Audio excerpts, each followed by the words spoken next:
શ્રી કૃષ્ણ કહે છે કે જીવનમાં એટલા વ્યસ્ત રહો કે પછતાવો, ડર, દુઃખ અને નફરત માટે સમય જ ન મળે. કારણ કે નવરો માણસ સૌથી વધુ દુઃખી રહે છે. એકલા ચાલતા શીખી લો. એ જરૂરી નથી કે જે આજે તમારી સાથે છે તે કાલે પણ તમારી સાથે રહે. આ વિષયને આપણી ઊંડાણથી સમજીએ તે પહેલાં તમને વિનંતી છે કે આ વિડીયોને અંત સુધી પૂરો સાંભળજો. અને તમને શ્રી કૃષ્ણની આ વાતો ગમે તો દિલથી વિડીયોને લાઈક કરો અને નીચે કોમેન્ટમાં જય શ્રી રાધે કૃષ્ણ જરૂર લખો. તો ચાલો મિત્રો, સકારાત્મકતાથી ભરેલી આ સફર તરફ આગળ વધીએ. માણસ ત્યારે જ સફળ થાય છે જ્યારે તે દુનિયાને નહીં પણ પોતાની જાતને બદલવાનું શરૂ કરે છે. જે સંપત્તિ આપણા પોતાના લોકો આપણી પાસે ઈચ્છે છે તે પૈસા નથી, તે છે પોતાપણું, કાળજી, આદર અને થોડો સમય. જો કોઈ તમારી પાસે અપેક્ષા રાખે છે તો તે તેની મજબૂરી નથી, પરંતુ તમારી સાથેનો લગાવ અને વિશ્વાસ છે. કોઈની અંદર પ્રેમ જગાવીને તેને છોડી દેવું એ તેની હત્યા કરવા સમાન છે. કોઈને માત્ર એટલું જ અવગણો કે તેને તમારી ઉણપ વર્તાય. એટલું બધું પણ નહીં કે તે તમારા વિના જીવતા જ શીખી જાય. લોખંડને કોઈ નષ્ટ કરી શકતું નથી, તેને તેનો પોતાનો કાટ જ નષ્ટ કરે છે. તેવી જ રીતે માણસને તેનું પોતાનું મન જ નષ્ટ કરી શકે છે, બીજું કોઈ નહીં. મારા પોતાના લોકોએ જ મને ડૂબાડવા માટે ધક્કો માર્યો હતો, પણ ફાયદો એ થયો કે હું તરતા શીખી ગયો. શું ફરક પડે છે કે કોણ વિરુદ્ધમાં છે? બસ જે સાથે છે તે લાજવાબ છે. દોસ્તી અને સગપણમાં એટલા જ પૈસા ઉધાર આપો જેટલા ભૂલી જવાની તમારી તાકાત હોય. નહીંતર મિત્ર અને સંબંધી બંને ગુમાવી બેસજો. ચાલતા ચાલતા ખબર જ ન પડી કે જિંદગીની સફરમાં ક્યારેય પોતાના સપનાઓથી આટલા દૂર જતા રહ્યા. આખી ઉંમર જે પોતાના લોકો ખાતર જીવતા રહ્યા, સમય બદલાતા જ તેઓ હાથ છોડીને ચાલ્યા ગયા. અરીસું જ્યારે પણ ઉઠાવો ત્યારે પહેલા ખુદને જોયા કરો અને પછી બીજાને બતાવ્યા કરો. શ્રી કૃષ્ણ કહે છે કે વધારી દલીલબાજી ઘણીવાર સંબંધોને બગાડી નાખે છે. એ જ જોવું છે પારકા લોકો પર કોણ ધ્યાન આપે છે. વાત જ્યારે પણ વાગે છે ત્યારે પોતાના લોકોની જ વાગે છે. હે કૃષ્ણ, આ દેખાડાની દુનિયામાં મારું મન નથી લાગતું. મને તારી અંદર સમાવી લે. કાં તો તું મારી પાસે આવી જા અથવા મને તારી પાસે બોલાવી લે. એક ગામમાં એક ધોબી રહેતો હતો. તેની પાસે એક ગધેડો અને એક કૂતરો હતો. ધોબીએ કૂતરાને ઘરની ચોકી કરવા માટે રાખ્યો હતો અને ગધેડા પર કપડાં લાવતો અને લઈ જતો હતો.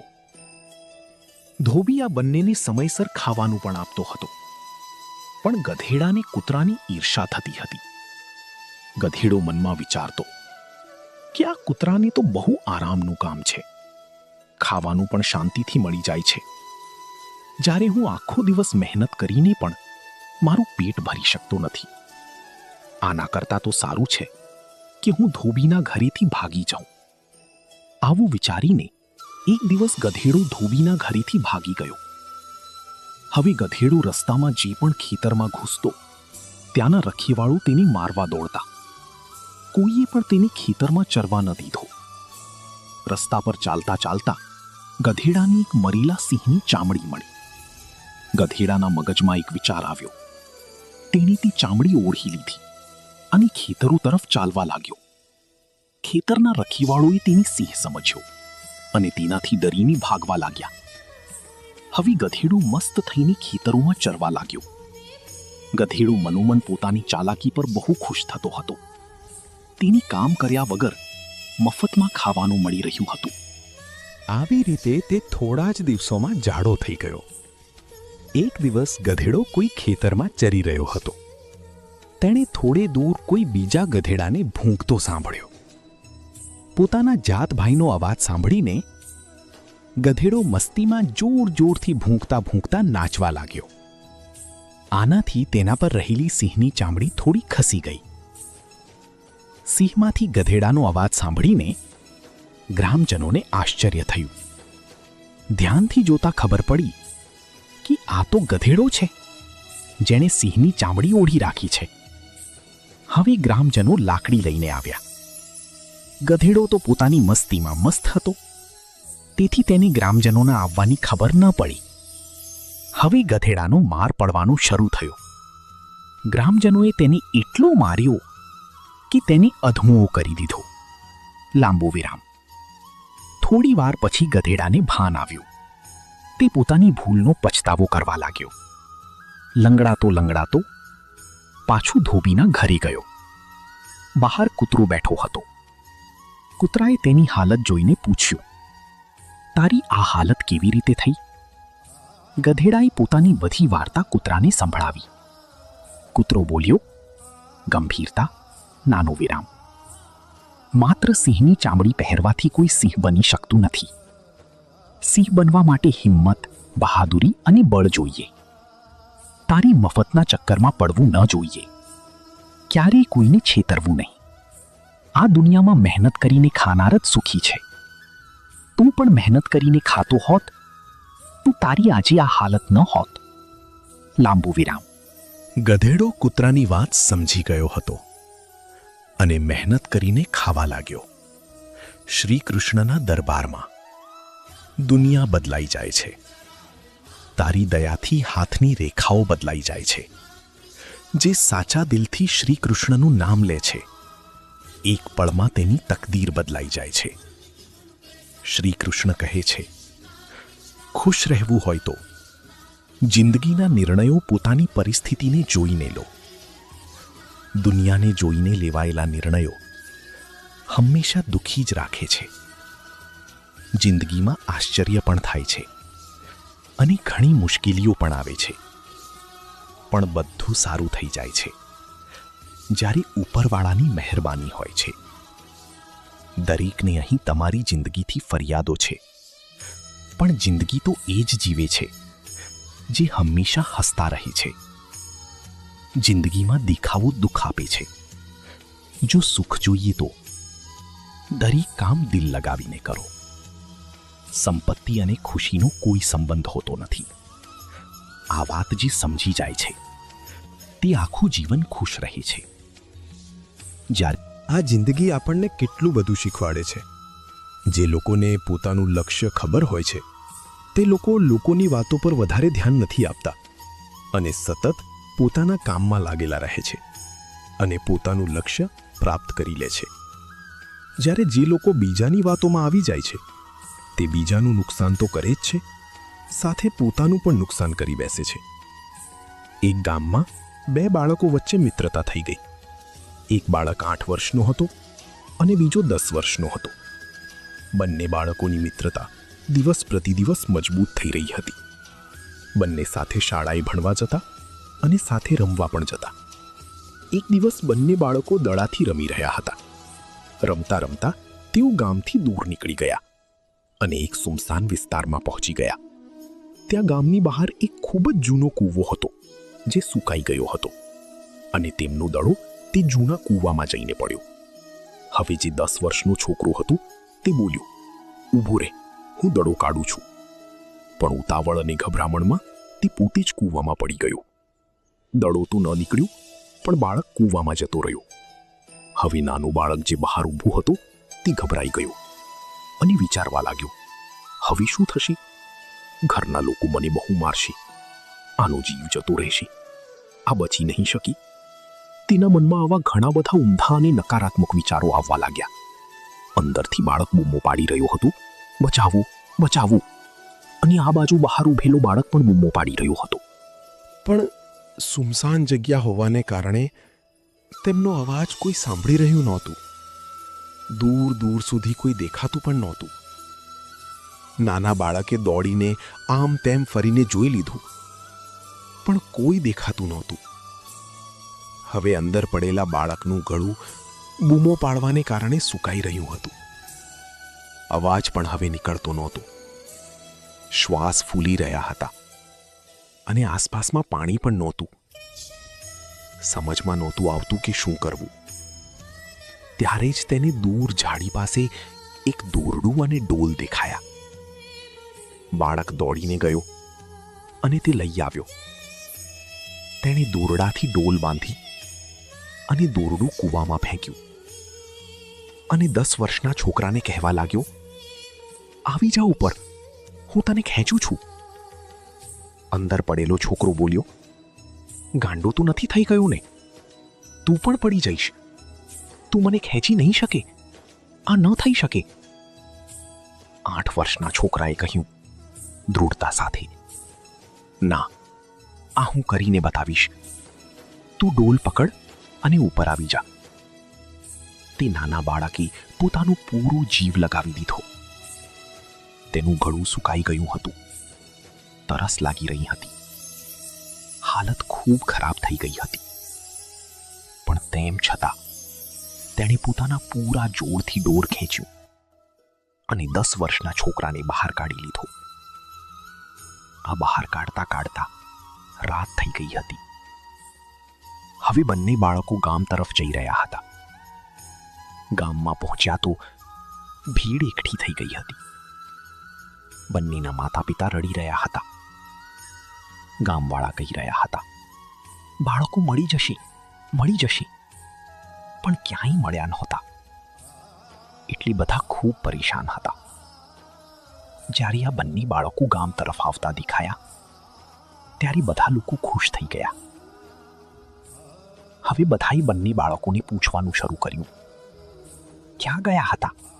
આ બાળકોને સમજ નહોતી આવતી કે શું બોલે. સાચું બોલે તો માર પડશે અને જૂઠું બોલે તો શું બહાનું કાઢે. મગજ કામ નહોતું કરી રહ્યું. અંતે બંનેએ સાચું બોલી દીધું.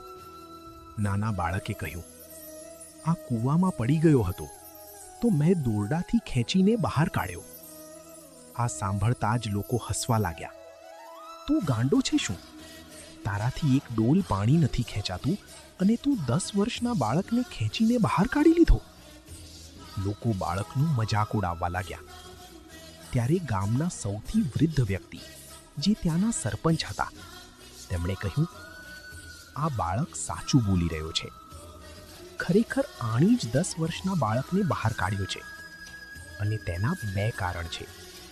પહેલું, આની પાસે બીજો કોઈ વિકલ્પ નહોતો. આને ખબર હતી કે જો બહાર નહીં કાઢે તો આ મરી જશે. બીજું, આની આસપાસ કોઈ એવું નહોતું કહેવાનું કે તારાથી આ નહીં થાય. તેથી આ બાળક સાચું બોલી રહ્યો છે. જો તમે જીવનમાં સફળતા મેળવવા માંગતા હો તો આ વાત યાદ રાખજો. પહેલું, તમારી પાસે કોઈ વિકલ્પ બચ્યો નથી. તમારે તે કામ કરીને જ બતાવવાનું છે. બીજું, જ્યારે આસપાસના લોકો કહેવા લાગે કે તમારાથી નહીં થાય તો બહેરા બની જાઓ. એમની વાતો ન સાંભળો.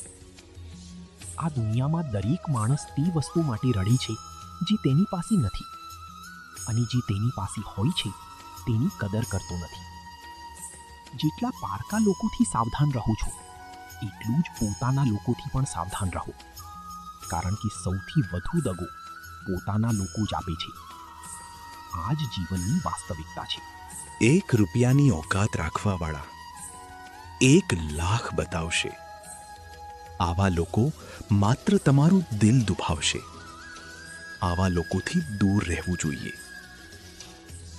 જિંદગીમાં કોઈ ત્યાં સુધી જ ઈમાનદાર રહે છે જ્યાં સુધી તેને બેઈમાની કરવાની તક નથી મળતી. જો તમે કાબિલ છો તો તમારા ભાગમાં મુશ્કેલીઓ ચોક્કસ આવશે, અને આ મુશ્કેલીઓ જ તમારી તાકાત વધારશે. કારણ વગર અને સમય વગર જે વિચારે છે તે લોકો આખી જિંદગી રડે છે.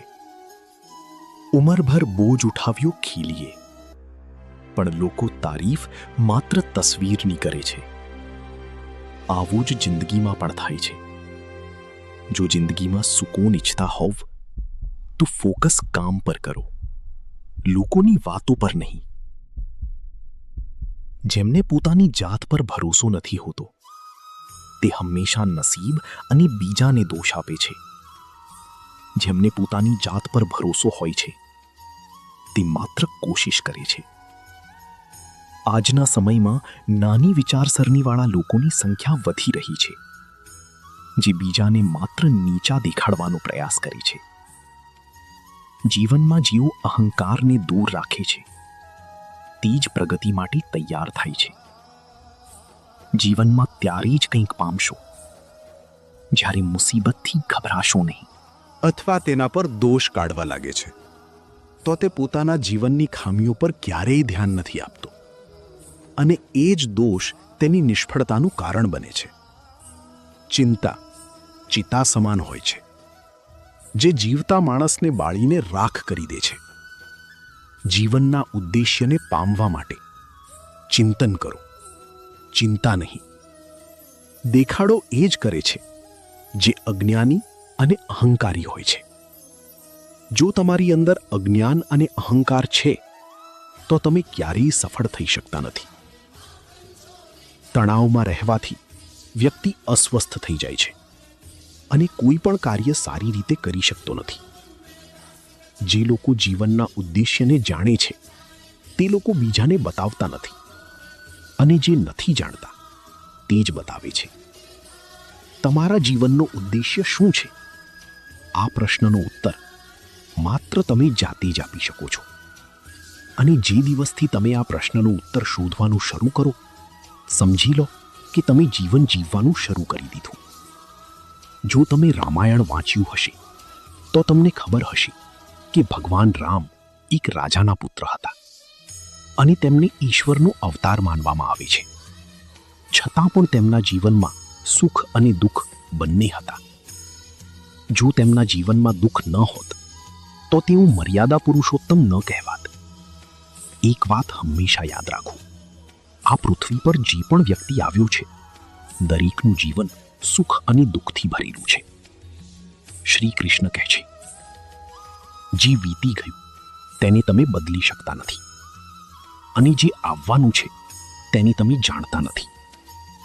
એટલે ભૂતકાળ અને ભવિષ્યકાળની ચિંતા છોડી દો. પણ એવો માણસ છે જે તે કામ કરી રહ્યો છે, તો તમે પણ એ કામ કરી શકો છો. પડતા રહો, ભટકતા રહો, શીખતા રહો, પણ ક્યારેય હાર ન માનો. જ્યારે લોકો તમારી નકલ કરવા લાગે ત્યારે સમજી લેજો કે તમે સફળ થઈ રહ્યા છો. કમાવો, કમાવતા રહો, અને ત્યાં સુધી કમાવો જ્યાં સુધી મોંઘી વસ્તુઓ સસ્તી ન લાગવા માંડે. એક વર્ગમાં શિક્ષક વિદ્યાર્થીઓને ભણાવી રહ્યા હતા. ત્યારે વર્ગના બે વિદ્યાર્થીઓ અંદરો અંદર ઝઘડવા લાગ્યા. શિક્ષકે પૂછ્યું, શું વાત છે? તમે બંને કેમ ઝઘડી રહ્યા છો? એક વિદ્યાર્થી બોલ્યો, સર, આ મારી વાત સાંભળતો નથી, પોતાની જ વાત પર અડગ છે. બીજો વિદ્યાર્થી બોલ્યો, સર, આ ખોટું કહી રહ્યો છે, તેની વાત સાંભળીને શું ફાયદો? બંને ફરીથી બોલાચાલી કરવા લાગ્યા.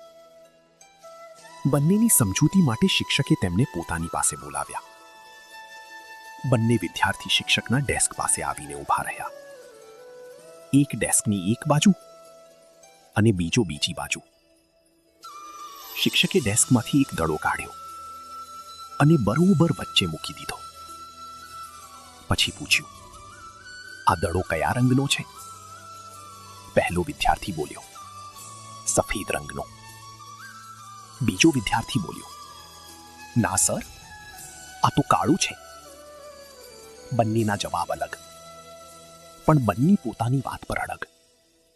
આ વખતે બંનેના જવાબો એકબીજાથી અલગ હતા.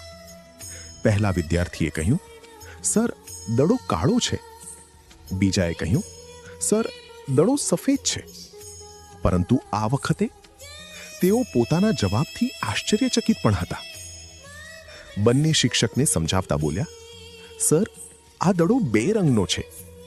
એક બાજુથી જોતા સફેદ દેખાય છે અને બીજી બાજુથી કાળો. શિક્ષક સ્મિત સાથે બોલ્યા, તમારા બંનેના જવાબો સાચા છે. ફરક માત્ર તમારી જોવાની દ્રષ્ટિમાં છે. જે જગ્યાએથી તમે દડાને જોઈ રહ્યા હતા ત્યાંથી તે તેવા જ રંગનો દેખાતો હતો. જીવન પણ આવું જ છે. જીવનમાં કોઈ પણ વસ્તુ, કોઈ પણ પરિસ્થિતિ, કોઈ પણ સમસ્યા, તેને જોવાનો દ્રષ્ટિકોણ અલગ હોઈ શકે છે. એ જરૂરી નથી કે જેનું મત તમારાથી અલગ છે તે ખોટું જ હોય. આ બસ દ્રષ્ટિકોણનો ફરક છે. એવામાં વિવાદમાં પડવાને બદલે બીજાના દ્રષ્ટિકોણને સમજવાનો પ્રયત્ન કરવો જોઈએ. ત્યારે જ આપણે કોઈની વાત વધુ સારી રીતે સમજી શકીશું અને આપણી વાત વધુ સારી રીતે સમજાવી શકીશું.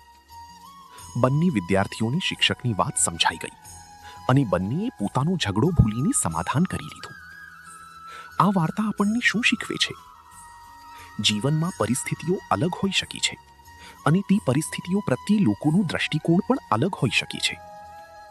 અમે ઘણીવાર કોઈ પણ પરિસ્થિતિને જાણ્યા વગર પોતાની ટિપ્પણી આપી દઈએ છીએ અને પોતાની વાત પર અડગ રહી જઈએ છીએ. એવામાં વિવાદ અને દલીલની સ્થિતિ સર્જાય છે, જે આખરી સંબંધ બગાડવાનું કારણ બની જાય છે. વિડીયોમાંથી કંઈ પણ શીખ્યા હો તો કૃપા કરીને આ વિડીયોને એક લાઈક કરી દો અને કોમેન્ટમાં જય શ્રી રાધે કૃષ્ણ જરૂર લખજો.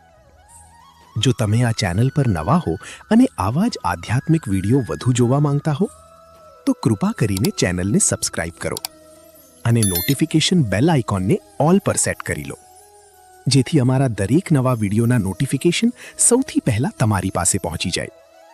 તમારો સપોર્ટ અમારા માટે ખૂબ જ મહત્વપૂર્ણ છે. ભગવાન શ્રી કૃષ્ણની કૃપા તમારી સાથે સદૈવ બની રહે. ધન્યવાદ. જય શ્રી કૃષ્ણ. જય શ્રી કૃષ્ણ.